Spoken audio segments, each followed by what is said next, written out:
जलन।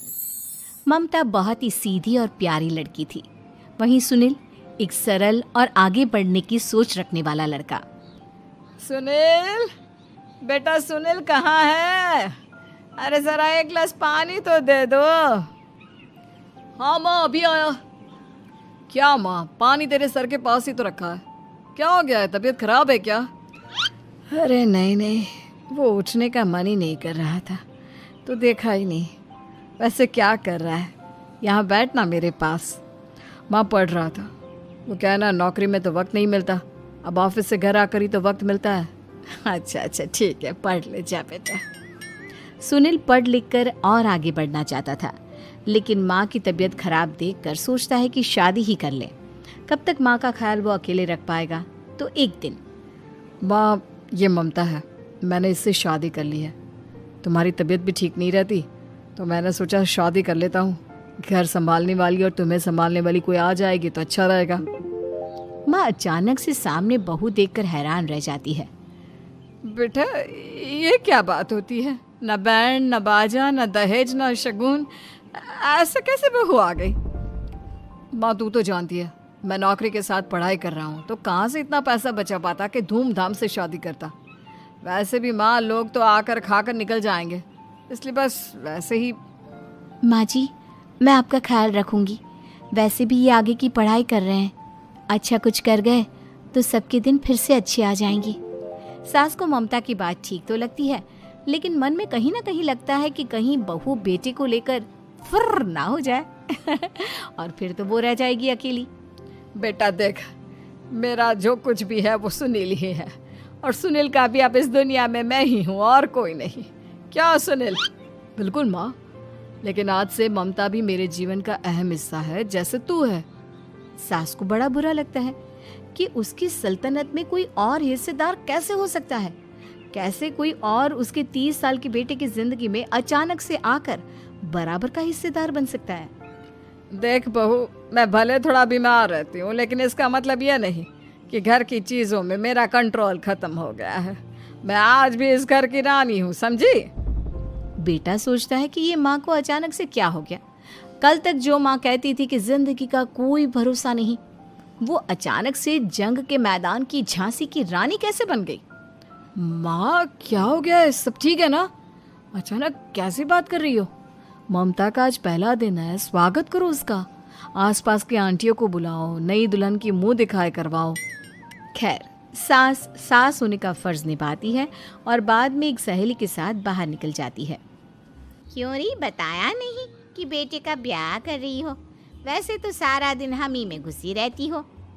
अरे मुझे भी तो अभी पता चला, यूं अचानक सर पर लेकर आ गया। कहता है बहू है माँ तुम्हारी, अब इसको भी इतना ही मैं प्यार करता हूँ जितना तुझे करता हूँ। लो जी, ये क्या बात होगी? क्यों इतना प्यार करता है? अरे माँ का प्यार तो ज्यादा होता है। अब उसको तो कोई दूसरा पति मिल सकता है, लेकिन तुम ही बताओ, क्या माँ की ममता किसी और की हो सकती है? ना जी ना, बेटे को समझाओ ये बात। अरे क्या समझाऊं, मुझे तो खुद ही समझ में नहीं आ रहा कि क्या हो रहा है। जो बेटा कल तक माँ माँ करता था, अचानक से बीवी बीवी का राग आलाप रहा है। देखा, उसकी बीवी ना सुंदर और जवान है। सुंदरता के आगे तो एक से एक नहीं टिके, तो तेरा बेटा किस खेत की मूली है? सास को भी समझ में आ जाता है कि बहू की सुंदरता के आगे माँ का प्यार किसी काम का नहीं। उधर बीवी, ए जी, अम्मा जी सहेलियों को छोड़ने गई थी, अभी तक आई नहीं, हम देख आए क्या? अरे रहने दो ना, आ जाएंगी। कहाँ जाएगी, उनकी आदत है, एक बार जाती है तो पूरी पंचायत खत्म करके ही आती है। अच्छा ही है, खाना वाना खा कर गई होगी। छोड़ो ना, घूमेगी तो खाना पचेगा, नहीं तो ऐसे ही खाट पकड़ लेगी। बहू भी शांत हो जाती है।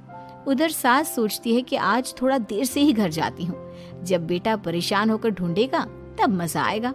बीवी को खुद ही पता चल जाएगा कि माँ के आगे उसकी दाल नहीं गलेगी।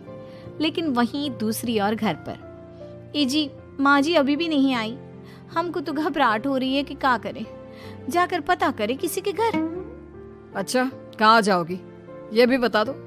पहला दिन है तुम्हारा इस घर में और एक ही दिन में मोहल्ला छानोगी क्या? हाँ, तो आप भी तो नहीं जा रहे हैं ना, हमको फिक्र हो रही है। अरे यार, ये रोज का है अम्मा का, खाओ और सो जाओ। बस फिर क्या था, बेटा बहू खाना खाते हैं और कमरे में सोने चले जाते हैं। उधर जब सास को कोई देखने नहीं आता तो वो हार कर घर आ जाती है, जहाँ वो देखती है कि सारे घर की लाइट्स बंद है। सास को गुस्सा आता है। बहू, ममता बहू कहाँ हो? लेकिन सारे दिन की थकी बहू को ऐसी नींद आती है जैसे किसी ने भांग की गोली खिला दी हो। वो तो नहीं उठती। उठकर आ जाता है बेटा। क्या बात है अम्मा, काहे चिल्ला रही हो? अरे सो जाओ ना, सुबह की थकी है बहू, वो सो रही है। जोर से बोलोगी तो नींद खुल जाएगी उसकी। माँ को गुस्सा आ जाता है। फिलहाल तो सो जाती है, लेकिन मन ही मन ढेर सारा जहर बहू के लिए भरा होता है। सुबह बहू चाय बना रही होती है कि सास धीरे से गैस तेज कर देती है, जिससे चाय का बर्तन जल जाता है। और जैसे ही बहू चाय का बर्तन उठाती है, उसका हाथ जल जाता है। मेरा हाथ जल गया। वो जोर जोर से चिल्लाकर इधर उधर भागती है कि सास थोड़ी देर में उसके हाथ में पानी डाल देती है। हाय रे बहू, क्या कर रही हो? पहली बार रसोई छुई हो क्या? सासू माँ गलती से गैस तेज रह गई थी और बर्तन जल गया, जिससे मेरा हाथ जल गया। हाय रे, कितना गंदा दाग। छी छी छी छी, मुझे तो उल्टी आ रही है तेरा गला हुआ मांस देखकर। तू ना मुझे अभी साथ से खाना मत लगाना। बहू भी खुद का हाथ देखती है तो उसे भी रोना आ जाता है। कुछ दिनों के बाद सास की सहेली आती है, बहू चाय बनाकर लाती है। उसके जाने के बाद सहेली कहती है, बहू की सुंदरता ऐसी है कि कोई भी दीवाना हो जाए। वैसे तेरे बेटे का क्या हाल है? अरे वैसा ही है, बहू के पीछे लट्टू। क्या करूं, कुछ समझ में नहीं आ रहा। मैंने तो बहू के चेहरे पर दिवाली के पटाखे की चक्री फेंक दी, उसका पूरा चेहरा जल गया। अब देखो ना रही सुंदरता, और ना ही अब मेरा बेटा उसे पूछता है। अरे अब तो वो उसे छोड़कर दूसरी भी देखने को बोल गया है मुझे। बहू सारी बात सुन रही होती है। आंटी एक बात बताइए, क्या भरोसा है कि दूसरी सही आए और आपके अनुसार रहे? देखिए आंटी, मेरी सासू माँ को गलत बात सिखाने की जरूरत नहीं है। हमारा परिवार साथ में खुशी से रह रहा है। देख बहू, मेरी सहेली की बेइज्जती ना कर, वही अच्छा रहेगा तेरे लिए, समझी? बहू नहीं मानती है। वो बार बार उनकी सहेली को घर से निकल जाने को कहती है। तभी सास की सहेली पास के चूल्हे से लकड़ी लाकर बहू के चेहरे पर लगा देती है। बहू जोर जोर से रोने लगती है। अरे ये क्या कर दिया? मैंने कहा किया, ये तो तूने किया। तू ही नहीं चाहती थी कि बहू बेटे के साथ रहे, भला मैं क्यों करूंगी? मैं तो चली, निपटो अब। बहू रो रही होती है, दर्द से चिल्ला रही होती है, लेकिन सास उसे डॉक्टर के पास नहीं ले जाती। तभी पति आता है। क्या हो गया ममता?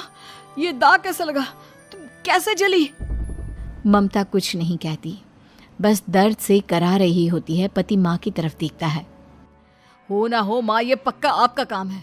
आप ही ममता से जला करती थी ना। देखना माँ, अब पुलिस आएगी, केस बनेगा, लेकिन पहले मैं ममता को अस्पताल लेकर जा रहा हूँ। सभी अस्पताल जाते हैं, जहाँ डॉक्टर ममता की सास से कहते हैं, आपने तो नहीं जलाया ना बहू को? अब ममता की सास के तो पसीने छूट रहे होते हैं। वो घबरा कर कहती है, ना ना डॉक्टर साहब, कैसी बात करते हैं? हम क्या जलाएंगे अपनी बहू को? डॉक्टर ममता के पति से पूछते हैं। देखिए, क्योंकि ये ससुराल में जली है तो मामला पुलिस का बनता है, तो आप पहले पुलिस को बुलाइए, तभी इलाज पूरा होगा। सास डर जाती है कि अब तो बच्ची जिंदगी जेल में ही रहना होगा। रहने दीजिए ना, पुलिस को क्यों बुलाना? सारी हंसी खत्म हो जाएगी जब पुलिस के डंडे पड़ेंगे। बहू को जलाना भले ही बहुत आसान हो, लेकिन उसके बाद सारी जिंदगी जेल की हवा खाना। सास डर जाती है।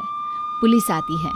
पास लेटी दर्द से करा रही ममता स्टेटमेंट देती है।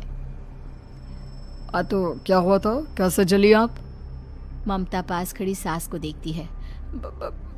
बेटी बताओ, कैसे जल गई तुम? ओए, काका का किरण वाली शाहरुख, चुप, बिल्कुल चुप। सास चुप। सभी इंतजार करते हैं कि ममता क्या बोलेगी। जी मैं खाना बना रही थी, लकड़ी उड़कर मेरे ऊपर गिर गई और मैं जल गई। सास बहू की बात सुनकर रोने लगती है। देखा माँ, कितनी समझदार है ममता। ये चाहती तो, हाँ बेटा, ये चाहती तो मैं आज जेल में होती। मुझे माफ कर दे। मैं आगे से अभी कभी ऐसा नहीं करूंगी। बहू के साथ मिलकर रहूंगी। मुझे माफ कर दे।